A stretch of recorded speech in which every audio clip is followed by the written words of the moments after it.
Friends అందరికీ నమస్కారం అండి. మరి ఈ మధ్యకాలంలో మనము చాలా ఎక్కువగా ఆన్లైన్ మోసాలు, బెట్టింగ్ మాఫియాలు వీటి గురించి వింటున్నాం.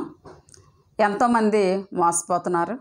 వీటి వల్ల మోసపోతే పర్వాలేదు, కానీ కొంతవరకు ప్రాణాలు కూడా పోగొట్టుకుంటున్నారు. మరి అదేంటో ఈరోజు వీడియోలో చూద్దాం. మనం తప్పనిసరిగా స్కిప్ చేయకుండా లాస్ట్ వరకు చూడండి. ఎన్నో విలువైన విషయాలు ఇందులో చెప్పుకుంటున్నాం. కాబట్టి ఇంకా ఎవరైనా సబ్స్క్రైబ్ చేయకపోతే మీలో ఎవరైనా తప్పనిసరిగా సబ్స్క్రైబ్ చేసుకోండి. ఎందుకంటే విద్య విజ్ఞానంతో పాటు ఎంతో విలువైన సమాచారం, ఎంతో ముఖ్యమైన విషయాలు ఇందులో డిస్కస్ చేసుకుంటున్నాం. కాబట్టి ఇది ఒక పబ్లిక్ అవేర్నెస్ ప్రోగ్రాం లాంటిదండి. ఇది ఒక పబ్లిక్ అవేర్నెస్ ప్రోగ్రాం చేస్తున్నాం. కాబట్టి మీరు అందరూ దీన్ని ఉపయోగించుకోవాలని కోరుకుంటూ ఇంక మనం లేట్ చేయకుండా వీడియోలోకి వెళ్ళిపోదాం. మరి మహానగరాల నుంచి మారుమూల పల్లెల వరకు ఓడలు దిగి మర్రి చెట్టు చూడండి, ఓడలతో సువిశాలంగా వ్యాపించిపోద్ది. ఆ మర్రి చెట్టుని తీయాలంటే కూడా చాలా కష్టం. ఎందుకంటే ఒక మొదలు, మిగిలిన అన్ని చెట్లకి ఒక మొదలు ఒకటే ఉంటుంది. కానీ మర్రి చెట్టుకైతే ఓడలో భూమిలో దిగిపోయి దాన్ని పెకలించడం ఎవరి తరం కాదు. అదేవిధంగా ఇప్పుడు మరి ఈ సైబర్ నేరగాళ్ళు, బెట్టింగ్ మాఫియా ఇవన్నీ కూడా ఓడలు దిగి వ్యాపించి మరి ఎంతో భయంకరమైన ఘోరమైన మోసాలు చేస్తూ ఉన్నారు.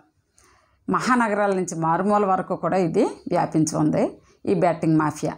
ఇంకా ఆన్లైన్లో జోదాన్ని ఎరగవేసి బెట్టింగ్ వలవేసి కష్టపడకుండానే కాసులు పోగేసుకోవాలన్న ఆలోచన కలిగిన నేటి యువతను ఉచ్చులోనికి లాగుతున్నారు. చూసారా? మరి మోసపోతున్నామంటే మరి ఎందుకంటే మనలో కొంత దురాశ ఉంది, అత్యాశ. మనది కాదు కానీ మనకు కావాలి. మనం కష్టపడము కానీ మనం సంపాదించేయాలి. ఎక్కువ టైము మనం వేచి ఉండం, కానీ ఓవర్ నైట్ మనం మిలినీర్స్, కోటీశ్వర్లు, ల్యాక్యర్స్ అయిపోవాలి. ఇలాంటి మరి షార్ట్ కట్ థాట్స్ ఉన్నాయే, వీటి వలన మరి ఈ వల వేసే వాళ్ళకి సులువుగా చిక్కిపోతున్నారు. ఆ వలలో చేపల్లాగా చిక్కిపోతున్నారు. సాలీడు అంత అందమైన గూడు ఎందుకు అల్లుతుందండి? ఈగల్ని, కీటకాలని ఆకర్షించడం కోసం. ఒక్కసారి ఆ సాలిగూడులోకి వెళ్ళిన ఈగలు బయటికి రాలేవు, చావు తప్ప. అదే విధంగా ఇప్పుడు బెట్టింగ్ మాఫియా, తర్వాత ఆన్లైన్ లోన్స్ అండి, లోన్ యాప్లు, ఇవన్నీ కూడా చాలా తర్వాత కొన్ని రకాల గేమ్స్, తర్వాత ఆన్లైన్లో ఆడే జోదము, ఇలాంటివన్నీ కూడా చాలా ప్రమాదంగా సరదాగా స్టార్ట్ చేస్తుంటే అవి మెడకి మరి ఉరితాడును అల్లుతున్నాయి.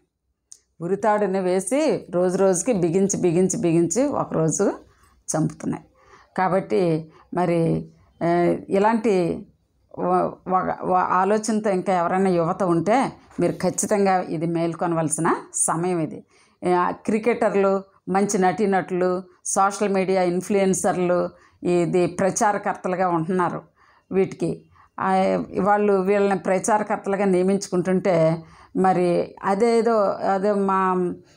మా ఫేవరెట్ యాక్టర్ ఇలా చెప్పాడు అని మనం కూడా అది చేయడం మంచిది కాదు. కాబట్టి ఇంకా బెట్టింగ్, గ్యాంబ్లింగ్ వీటిపై ప్రకటనలపై ప్రభుత్వం నిషేధం విధించింది కొంతవరకు. కానీ ఇది సైబర్ సీమలో ఇది ఎందుకు కొరగానిది అవుతుంది. ఇది ఒక మొక్కని ఇలాగా కొంచెం ఏదో అణిచివేసి దానికి ఏదో ప్రభుత్వం నిషేధం విధించింది అనుకోండి, ఇంకా బోల్డ్ పుట్టగొడుగులాగా ఇవన్నీ కూడా పుట్టుకొచ్చేస్తున్నాయి రాత్రికి రాత్రి. ఈ మన చట్టాల్లో ఉండే చిన్న లొసుగులు ఆధారంగా ఇవి మరి విస్తారంగా పెరిగిపోతూ ఉన్నాయన్నమాట. ఇంకైతే మనం చూస్తే ఈ బెట్టింగుల్లో నష్టాలు తప్ప లాభాలు ఉండవండి. ఒకసారి మనం బుర్ర పెట్టి ఆలోచిస్తే ఇప్పుడు వాళ్ళు అవతల చేసేది వ్యాపారం, వాళ్ళు ఒక లాభం కోసం మనకివ్వడం కొరకు వాళ్ళు ఎందుకండి ఎంత శ్రమిస్తారు? నీకు డబ్బులు ఇవ్వటం కొరకు అతనెందుకు ఒక పెద్ద ఇవన్నీ కూడా యాప్స్ క్రియేట్ చేసి ఎంత శ్రమ ఎందుకు పడాలి? కాబట్టి వాళ్ళు వాళ్ళ లాభం కోసమే చేస్తారు. కాబట్టి బెట్టింగ్లో ఎప్పుడు కూడా నష్టాలే తప్ప లాభాలు ఉండవు. ఇది బాగా గుర్తుంచుకోండి. తర్వాత దురాశ దుఃఖానికి చేటు. మరి సక్సెస్కి ఎప్పుడు కూడా అడ్డుదారులు ఉండవు, ఉన్నా కానీ మంచివి కాదు. కాబట్టి ఇది జాగ్రత్తగా మైండ్లో పెట్టుకోవాలి. 1కి 10 లాభం వస్తుందని ఆశపెట్టి మనుషులను నిలువుదోపిడీ చేస్తున్నారు. కాబట్టి దీనికి మీరందరూ కూడా దూరంగా ఉండాలి, అలర్ట్గా ఉండాలి. ప్రాణాంతకమైన జోదా క్రీడల్లో హవా ఎక్కడా కూడా తగ్గడం లేదు. మరి అంతర్జాలము, స్మార్ట్ ఫోన్స్ విరివిగా వ్యాప్తిలోకి వచ్చాక అవి మాయదారి యాప్ల రూపం దాల్చి సామాన్యులను విపరీతంగా కొల్లగొడుతున్నాయండి. ఆన్లైన్ జోద క్రీడలో 14 కోట్ల భారతీయులు డబ్బు నిత్యం కుమ్మరిస్తూనే ఉన్నారు. 14 కోట్ల మంది భారతీయులు జోదము, గ్యాంబ్లింగ్ రోజు కూడా ఆడుతూ మరి కోట్ల కొద్ది డబ్బుని కుమ్మరిస్తూ ఉన్నారు. ఇంకా అంతేకాకుండా ఐపీఎల్ సమయంలో, క్రికెట్ ఐపీఎల్ ఆడే సమయంలో మరి పందాలు రాయిళ్ళు అయితే 37 కోట్ల వరకు వాళ్ళు సంఖ్య ఉండేదట. ఆన్లైన్ బెట్టింగ్ వేసేవారి సంఖ్య 37 కోట్లు దాటిపోయి ఉండేదటండి. మరి చూసారా ఎంతమంది వీటిలో ఇరుక్కుపోయి ఉన్నారో. కేంద్రం కొన్ని యాప్లపై నిషేధం విధిస్తున్నా ఏమీ ఉపయోగం ఉండడం లేదు. ఇంకా దీని మీద కేంద్ర ప్రభుత్వం, రాష్ట్ర ప్రభుత్వాలు దృష్టి సారించాలండి. అంతేకాకుండా ఇదొక సామాజిక సంక్షోభం. చట్టాల్లోని లోపాలతో పుట్టగొడుగులాగా ఇవి పుట్టుకొస్తున్నాయి. మరి ఈ మధ్య దీనికి నిలువెత్తు నిదర్శనమైన ఒక ఇన్సిడెంట్ చెప్తాను. తెలంగాణ రాష్ట్రంలోని మంచిర్యాల జిల్లాలో మరి ఒక సాఫ్ట్వేర్ ఇంజనీరు చక్కటి ఉద్యోగం చేసుకుంటూ ఉన్నారు. ఆయనకి ఒక భార్య, ముద్దులకి 2 చక్కని బిడ్డలు ఉన్నారు. 2 కూడా మగపిల్లలు. మన పేపర్లో మీరు చూసే ఉంటారు. ఈయన హైదరాబాద్లో జాబ్ చేసుకుంటూ ఉన్నారు. ఈయన మరి ఈ ఆన్లైన్ ఆటలకు అలవాటు పడిపోయారు. ఈ బెట్టింగ్ యాప్లకు అలవాటు పడిపోయి అప్పుల మీద అప్పులు చేసి మరి లక్షల కొద్దీ, కోట్ల కొద్దీ అప్పు చేసి వాటిని తీర్చే దారి లేక మొన్న శనివారము భార్య బిడ్డలకు విషమిచ్చి చంపేసి తాను కూడా ఆత్మహత్య చేసుకొని చనిపోయాడు. మరి యవనస్తులండి వాళ్ళు, పిల్లలు, చిన్నపిల్లలు. మరి ఎంతో విషాదం. కాబట్టి మరి అత్యాశకు పోయి ప్రాణాలు కోల్పోయారు.